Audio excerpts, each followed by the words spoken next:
नमस्कार, एक बार फिर से आप सभी का स्वागत है हिंदी साहित्य के इस कड़ी में। आप नए हैं या फिर पुराने, चैनल को सब्सक्राइब नहीं किए हैं तो सब्सक्राइब कर लीजिए और लाइक शेयर भी करते रहिए।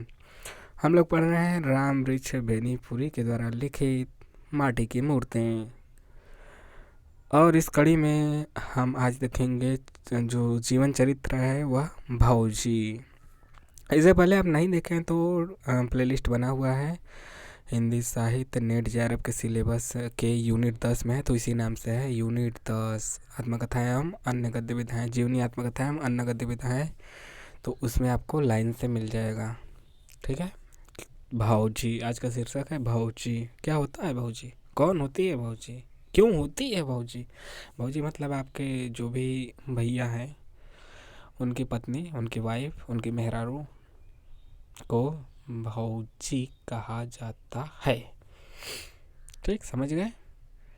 मैं जिंदगी में पहले पल उस दिन पालकी पर बैठा था। भैया की शादी होने जा रही थी। मैं सहवाला था, मतलब बल्हा, मतलब दूल्हा के संगे जो छुट्टी कराता है वही। पालकी पर भैया थे, मैं था। 4 मुस्टंडे कार हमें ढोए जाते। उस समय था, अब तक गाड़ी उड़ी हो गया, रथ होत। उस समय पालकी पे ही था। पालकी के भीतर चमकीले गुच्छे लटक रहे थे। ऊपर कार चोबी का उकाम चमचम कर रहा। आगे पीछे बाजे बज रहे, ढोल सहनाई, बांसुरी, ताशे, सिंघे, सबको मिलाकर एक अजीब ढंग का शब्द हो रहा। बगल में बल्लम लिए और पताका फहराते पायक चल रहे। हमारे बोदल ठाकुर हज्जाम हम पर चवर डुला रहे। घोड़े तो सवारों को लेकर सर से आगे निकल गए थे। हाथी के घंटे हम सुन रहे थे। भैया सजे सजाए थे, रंगीन चमकदार कपड़े पहने, सिर पर जरी की टोपी दिए। उनके मस्तक पर चंदन की अजीब छाप थी। आंखों में काजल था। एक रुमाल से वह मसें भीगी हुई हैं जिन पर अपने उन अधरों को ढापे हुए थे। न जाने भैया के मन में क्या क्या भाव उठ रहे थे, किंतु मैं तो मस्त था अपनी इस पहली बारात यात्रा पर, बाजे गाजों पर। हाँ, कभी कभी सोचता, भाऊजी भैया से पहले तो मैं देखूंगा ना, भाऊजी भैया से पहले मैं देखूंगा। शाम को बारात दरवाजे लगे। अच्छी बारात थी, अच्छी परिछावन हुआ। चूने से पुता हुआ जैया की ससुराल का वह खपड़ेल मकान कोलाहल से फटा जा रहा था। दरवाजे के भीतरी हिस्सों में स्त्रियों का एक अच्छा खासा झुंड भैया का चुमावन कर रहा था। भैया के हाथों में 5 सुपारी रखे गए, रुपए रखे गए, दही की छोटी मटकी रखी गई। भैया की इस आवभगत पर मेरे मन में कुछ ईर्ष्या जगी ही थी कि एक युवती मेरे गाल पर दही लगाकर ठठा पड़ी। हंसी की एक तरंग से उठ गई। सभी स्त्रियां नई युवतियां ठहाके मारकर जोर जोर से हंस रही थी। इस हंसी के तहत हमारे कानों में अट्टहासों का एक हुजूम आकर टकराया। दरवाजे के बाहरी हिस्से में सरातियों और बारातियों में दिल लगी चल रही थी। दोनों पक्ष जबान दराजी से नहीं, अट्टहासों से जोर से एक दूसरे को पराजित करने की कोशिश कर रहे थे। बहुत देर तक हंसी होती रही, किंतु अंत में हंसी हंसी में तनातनी हो गई। मक्खन में मानो रेत मिल गई। बारात में मेरे फूफा जी भी आए थे। फूफा जी नाराज होते ही हैं। मेरे फूफा जी गोरे खूबसूरत नौजवान थे। चंपारण में उनका घर था। उस जमाने में उनके यहाँ सिर पर जुल्फ रखने का रिवाज था। शौकीन नौजवान सिर पर लंबे घुंघराले बाल रखते, जिन्हें कंघी से 2 हिस्सों में बड़ी घुंघराई से बांटे रहते, मतलब तेरे नाम वाला। भैया के ससुराल का गांव संस्कृति के लिहाज से बहुत पिछड़ा था, इसमें तो शक ही नहीं। फूफा जी के इन बालों पर किसी ने भद्दा मजाक कर दिया। फूफा जी शरीफ थे, चुप रहे, किंतु हमारे पक्ष वालों ने इसे बुरा मान लिया। उनके अपमान को अपने सर्वश्रेष्ठ आदरणीय अतिथि का अपमान समझा। बात बात में बात बढ़ गई। किसी ने गुस्से में कह दिया, बारात लौटा ले चलो। फिर क्या था, एक अजीब हुड़दंग मच गया। चलो चलो और घेरो घेरो का दौरा शुरू हुआ।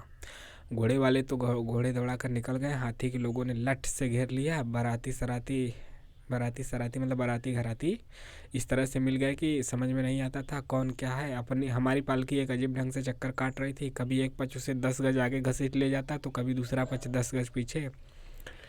बेचारे कहार हक्के बक्के बने हुए थे। कभी कभी हमें, कहार मतलब ढोने वाले पालकी, कभी कभी मैं पालकी में ही लाठियों के खटखट सुनता। यह अजीब बारात है, पहली बारात का है अजीब अनुभव। खैर थोड़ी देर में फिर शांति हुई। मेरे बाबा बड़े ही शांतचित्त व्यक्ति थे। उन्हीं के प्रयास से शांति हुई। बारात जननवासे में आई। जब सब लोग निश्चिंत हुए, बाबा को कहते सुना, बुरी जगह पोते की शादी की। बाबा मतलब इनके दादा। भगवान इनकी छाप से इनके बाल बच्चों को बचाए। भारतीय परिवार में भौजी का वही स्थान है जो मरुभूमि में ओएसिस का है। धधकती हुई बालू की लूल लपट में दिन दिन रात रात चलते चलते जब मुसाफिर दूर से खजूरों की हरी हरी फुनगी देखता है, उसकी आंखें ही नहीं तृप्त हो जाती। उसके शरीर का रोम रोम पुलकित और उसकी सिराओं का एक एक रक्त बिंदु नृत्यशील हो उठता है। कुछ क्षणों के लिए उसका सारा जीवन हरितिमामय हो जाता है। खजूरों के इस झुरमुट में वह मीठे फल और मीठा पानी पाता है। एक आध दिन वहीं रहकर वह आनंद मनाता है, रक्त संचय करता है, फिर ताजगी और नई उमंग लेकर आगे बढ़ता है। आगे जहाँ फिर वही अनंत बालुका राशि है। भारतीय जीवन में जो सूखापन सर्वत्र अधिक पड़ता है, उसका कारण ढूंढने में अपना वक्त बर्बाद नहीं करूँगा, लेकिन आप जिधर जाइए इधर उधर जिधर नज़र दौड़ाइए उसका राज्य साम्राज्य पाएंगे। खिंचा खिंचा चेहरा, रसहीन नयन, दुबला पतला शरीर, मुरझाया मुर्दो सामान्य, यही है भारतीय मानवता का साधारण ढांचा। जो कम बोले, हंसे नहीं, मुश्किल से मुस्कुराए, हमेशा अपने इर्द गिर्द मुहर्रम का वातावरण बनाए रखे, उसकी सज्जनता और शिष्टता की प्रशंसा होती है। जिसका खेल कूद में मन लगा, गाने बजाने का शौक हुआ या नाट्य प्रदर्शन की ओर जिसकी प्रवृत्ति हुई, बस वह लोगों की नज़रों से गिरा। मानता हूँ हम होली खेलते हैं, विजयादशमी मनाते हैं और दिवाली सजाते हैं, किंतु वे हमारी ज़िंदगी के पासिंग फेज हैं। हमारी ज़िंदगी के साथ नत्थी है बारहमासा, मुहर्रम, मनहूसियत, मुर्दनी। परिवार को ही लीजिए, पति अपनी पत्नी से बचे बचे फिरने की कोशिश करता है, पत्नी की शर्म या संकोच का क्या कहना। चुप चोरी से मिलो, होठ होठ से बातें करो और देखो हंसी घूंघट या रुमाल से बाहर ना निकले। बेटी बेटे अपने पिता माता के सामने हंसना इठलाना बुरा समझते हैं। किसी के घर में अगर कोई वृद्ध पितामह बचे हैं तब तो मानो सबके मुंह पर ताला लग गया है। जवान बहनें भाई के सामने आने जाने में संकोच करती है तो भाई भी उनसे अलग अलग रहने की कोशिश करता है। छोटे भाई की पत्नी की छाया बड़े भाई पर नहीं पड़नी चाहिए। बहुएं सास को देखते ही साम उठती हैं। जेठानी सास नंबर 2 का काम करती है। जो लड़की हंसती खेलती चोले करती या तेजी से चलती उसकी ज़िंदगी मुहाल, तिरिया चंचल अति बुरी। क्या कभी गिरधर दास नहीं कह गए हैं? इस तरह के निरानंद मतलब कि जो ऐसे रहेंगे इसको कहेंगे कि इसका चरित्र सही नहीं है, चंचल है काफ़ी। इस तरह के निरानंद और निष्पन्न जीवन में भौजी की स्थिति सचमुच अरब में हरा भरा नखलिस्तान। घर भर में कहीं जो कुछ हो, जहाँ भौजी वहाँ विनोद और व्यंग हमेशा मंडराया करते हैं। रंग जहाँ तरंग पैदा करता है। किशोरी ननदे नौजवान देवरों का जमघट, हा हा हा हा ही ही लपट झपट उठा पटक। छोटे छोटे बच्चे बच्चियाँ भी जहाँ अपने को रस में सराबोर करने से बाज नहीं आते। भौजी आई, मेरा घर भी आनंद कुंज बन गया। भौजी अभी बिल्कुल किशोरी थी, उनके अधरों पर पूरा रस नहीं आया था, उनके अंग अभी पूरे भरे नहीं थे। लंबी पतली छड़ी सी, लेकिन सोने की छड़ी नहीं, इसे कहने में मैं संकोच नहीं करूँगा। उनका वर्ण द्रविड़ आर्य रक्त के सुंदर सत्मिश्रण का नमूना था। वर्ण ही नहीं, गठन भी। उन्नत ललाट, भवें उठी हुई पतली पतली, काले बालों में घुंघरालापन, जब उन्हें खोलती तब अजीब लहरदार मालूम होते हुए गिरदाबों से भरी यमुना की धारा। नाक ललाट के नज़दीक जाकर जरा चिपक सी गई, किंतु उसका अग्रभाग काफ़ी सुंदर, मोहक। होठ कुछ मोटे किंतु चिबुक का रसीलापन इनके इस किंचित ऐप को ढक देता, और उन होठों के भीतर जो पंक्तिबद्ध सुंदर चमकीले दांत थे, जब भौजी हंसती सचमुच मोती झड़ने लगते। मुझे अपने बचपन में तो ऐसा ही मालूम होता था।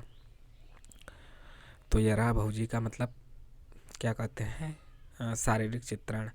थोड़े ही दिनों में भौजी ने सबको अपने स्नेह सूत्र में बांध लिया। घर की बड़ी बूढ़ियों को भी वह प्रशंसा पात्र बन गई, उनकी भी। भौजी उनका सेवा सत्कार करती, उनके आदेशों को सिराखों पर लेती। भौजी में हुनर भी अच्छे थे, वह बढ़िया सिलाई करती, कसीदा काटती। जब खाना बनाने लगी उनकी तारीफ और बढ़ गई।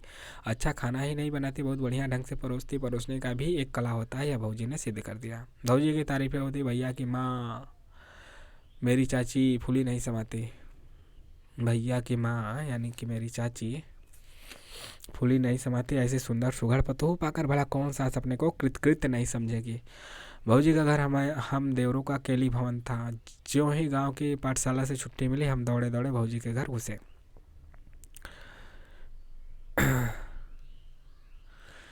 हम दौड़े,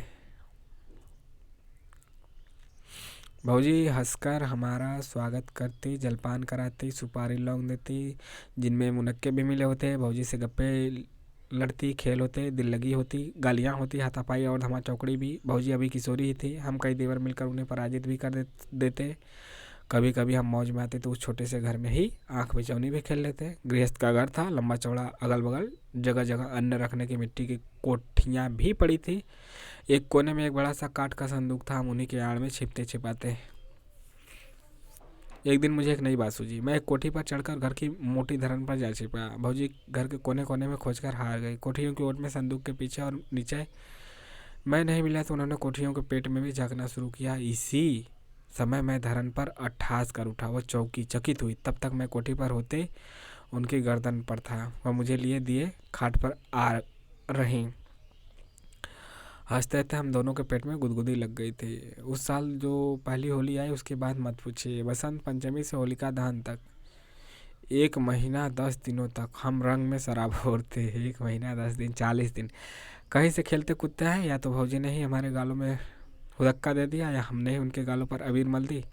खास होली के दिन पहले तो हमने उन्हें खूब मिट्टी पानी से चहबोच दिया, मिट्टी पानी से, हिल्ला से, किचड़ा से।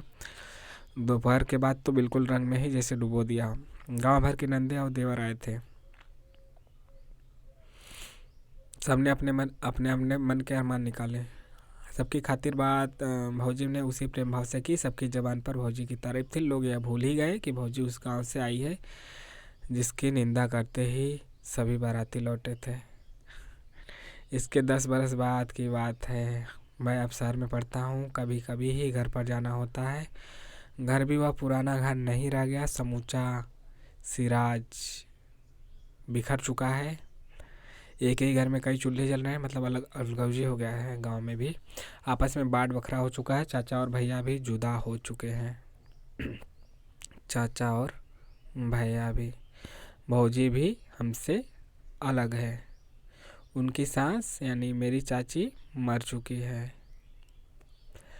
अब भौजी ही अपने घर की मालकिन है। उनकी गोद में एक बच्चा है, मेरा प्यारा भतीजा। लोगों के चूल्हे ही नहीं अलग हुए हैं, दिल भी जुदा हो चुके हैं। न वह प्रेम भाव है न वह शील भाव। सारा घर कलह में फंसा हुआ। मर्द तो भर दिन काम धंधे में फंसे रहते हैं, अलग अलग खेत खलिहानों में लगे रहते हैं। किंतु औरतें तो एक ही आंगन में रूटीन के 2-4 काम, खाना बनाना आदि करती। बाकी समय में हुक्का पी पी कर झगड़ती। खाना बनाते समय भी उनके मुंह बंद रखने की तो ज़रूरत नहीं होती। कलह कलह कलह। सारा घर जैसे नरक बन गया। घर के कुछ बुजुर्ग जैसे बाबा या बड़े चाचा खाने आते तो कुछ देर के लिए जैसे विराम संधि हो जाती, नहीं तो कलह का चरखा दिन रात चला करता। हाँ, निद्रा माई भले ही उसमें कुछ घंटों का व्यवधान करते। निद्रा माई का मतलब कि रात में सोते समय। और इस कला में भौजी का स्थान कुछ पूछिए मत। खानदान और प्रारंभिक वातावरण का क्या असर होता है स्पष्ट देखिए। 10 वर्षों तक जो बारूद राख के नीचे ढपी थी वह अचानक विस्फोट कर उठी। 10 वर्ष तक सही था सब कुछ। जिस मुंह से कभी फूल झड़ते हैं उससे 20 बुझे तीर निकलते हैं। भौजी की गालियां अरे कलेजों को भी जैसे आर पार कर जाएं। स्त्रियों का सम्मान होना चाहिए। भाभी का दर्जा माता का है। नई रोशनी की पुस्तकों में मैंने पढ़ रखा था। फिर मैं एक दिन धीरज खो बैठा। मैं घर की इस कला से दूर रहने की कोशिश करता। भौजी के बच्चे को दिन भर कंधे पर लिए चलता। मैंने कल्पना भी नहीं की थी कि भौजी के बाड़ों का निशाना मुझे भी होना पड़ेगा। किंतु यह क्या। उस दिन मैं खाने गया, देखा आंगन में कोहराम मचा है। मैंने धीमे से भौजी से कहा, थोड़ी देर मेहरबानी कीजिए, फिर इस घर को नरक तो रहना ही है। बस फिर क्या था। भौजी बरस पड़े और एक पर एक ऐसे तीर ताक ताक कर कलेजे में मारे कि मैं आपे में नहीं रहा। क्रोध में पागल हो बेहोशी में क्या करने जा रहा था यह तब पता चला जब देखा भैया मुझे पकड़े हुए हैं और भौजी घर के किवाड़ बंद कर चित्कार कर रही हैं। गुस्सिया गए थे, मतलब कि लेखक भी। यह नहीं कि भैया मुझसे झगड़ रहे थे या भौजी पर मैंने हाथ छोड़ा था। मुझे अपनी ओर बढ़ते देखकर पहले तो उन्होंने ताने पर ताने दिए जैसे मैं उनसे रुक जाऊंगा। फिर भागकर घर में बंद हो गई और जोर से चिल्ला पड़ी जैसे मैंने उन्हें पीटा ही हो। हल्ला सुनकर भैया दौड़े आए हुए थे और अब मुझे आंगन से बाहर ले जाने की कोशिश में थे। कुछ हुआ नहीं था, बस जा रहे थे, मतलब वो डर के भाग गई भौजी, मतलब बंद हो गई रूम दरवाजे में। निस्संदेह मैं अपने इस गुस्से पर शर्मिंदा था। यदि भौजी ने अपना बचाव न किया होता, वक्त पर भैया नहीं आ गए होते तो मुझसे क्या अक्षम्य अपराध हो गया होता और इसका प्रभाव घर पर क्या पड़ता कह नहीं सकता। किंतु इस घटना से मैंने एक सबक लिया। जो ही घर का सूत्र मेरे हाथों में आया, मैंने अपने परिवार को उस घर से अलग करने का निश्चय कर लिया। अलग मकान बनाया और उसी में चला गया। लेकिन थोड़े ही दिनों में मैंने देखा भौजी साधारण स्त्री नहीं है। जब तब वहाँ आकर भी अपने दिल का बुखार उतार जाती हैं। गांव ही कि छोड़ देना पड़ेगा लगता है। कभी कभी मैं सोचता और शायद वहीं करता अगर एक और बात नहीं होती, और ख़ास उसी बात के लिए आज ये पंक्तियाँ लिख रहा हूँ। नहीं तो अपनी स्वर्गीय भौजी की जग हंसाई के लिए अपनी कलम उठाने से पहले उसे तोड़ देना मैं पसंद करता। वह कलम टूट जाए जो निंदा के लिए उठती है। हमारे एक दोस्त हैं, एक संपादक दोस्त, कट्टर राष्ट्रीयतावादी है और हम हैं समाजवादी। अतः ऐसे मौके आते ही रहते हैं कि हमसे नाराज होकर अपने पत्र के कालमों को हमें खरी खोटी सुनाने में सर्फ करते हैं। उनकी निर्मम आलोचनाएं, उफ, हम तिलमिला उठते हैं। किंतु यह देखा है, जो ही सरकार ने हम पर प्रहार किया या किसी दकियानुसी अखबार ने हमारी निंदा की, बस उनकी आलोचनाओं की बैटरी उस ओर मुड़ी। मानो उनकी दलील हो, ये हमारे हैं, हम इन्हें गाली दें या पुचकारें। भला तुम कौन होते हो इनकी ओर आंख उठाने वाले? आंख उठाओगे तो उसे फोड़ दूंगा। हाँ, कुछ इसी जोश खरोश से वह टूटते हैं उनकी ओर। और यह कहना तो फिजूल ही है कि व्यक्तिगत सुख दुख में वे इस तरह हमारे शरीक होते कि यह कल्पना भी नहीं की जा सकती कि वह हमारे तीव्र आलोचक भी रहे हैं। मतलब एकदम अपनेपन लगते उस समय। मेरी भौजी की भी यही हालत थी। वह हमें गालियाँ देती, हमसे झगड़े करती, हमारी ज़िंदगी हराम किए रहती। किंतु मान लीजिए वह बकझक कर रही हो कि उन्हें खुश करने या उत्साहित करने को कोई स्त्री बीच में टपक पड़ी और हमें खरी खोटी सुनाने लगी, फिर क्या? भौजी झट उस पर उलट पड़ी। किसने तुम्हें कहा मेरे बीच में पड़ने को? वो बुरे हैं और तुम? हट मेरे सामने से। सू फंसे छलनी को जिसमें सहस्र छेद। मैं तुम्हें नहीं जानती डान कहीं की, किंतु मुझ पर तुम्हारा डानपन नहीं चलेगा। मैं निकाल लूँगी आँख, खींच लूँगी जीभ, ओझा बुला के नंगी नचवा दूँगी। मेरे नैहर में है एक ओझा कि जिसे देखते ही डायने कपड़े खोल देते हैं। हाँ, वे बुरे हैं तो तुम्हारा क्या बिगाड़ा? मैं समझ लूँगी उनसे। मैं दबाए लूँ जो किसी को मदद खोजूँ? निकल यहाँ से। यूँ ही क्या क्या न बकने लगती भौजी। वह बेचारी भौचक चुप रफू चक्कर हुई, मतलब भाग गई। नहीं तो हमसे झगड़ा छूटकर उसी से जा जुटा। और इस जबान के झगड़ों में मैं कौन उनसे पार पाए। फिर जो ही कोई व्रत त्यौहार आया कि पूरी विराम संधि हो गई। यूँ तो भौजी का बदन इस तरह का कसा हुआ था कि वह हमेशा ही अपनी उम्र से छोटी दिख पड़ती। 40वें वर्ष में भी चेहरे पर आब, दांतों में चमक, छाती पर उभार, चाल में मस्तानापन। किंतु व्रत त्यौहारों में अपने को सज धज कर रखने से कभी न चूकती।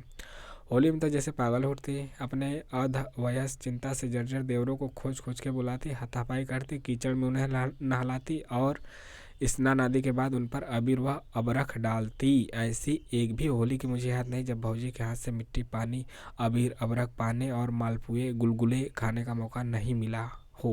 भौजी का बेटा सयाना हो चला था, लड़की भी काफ़ी बड़ी हो चली थी। मैंने एक बार कहा, भौजी अब इन बच्चों को होली खेलने दीजिए, हम आप देखा करें। भौजी बोली, वाह बबुआ, जवानी ढल गई तो क्या मन भी ढल गया।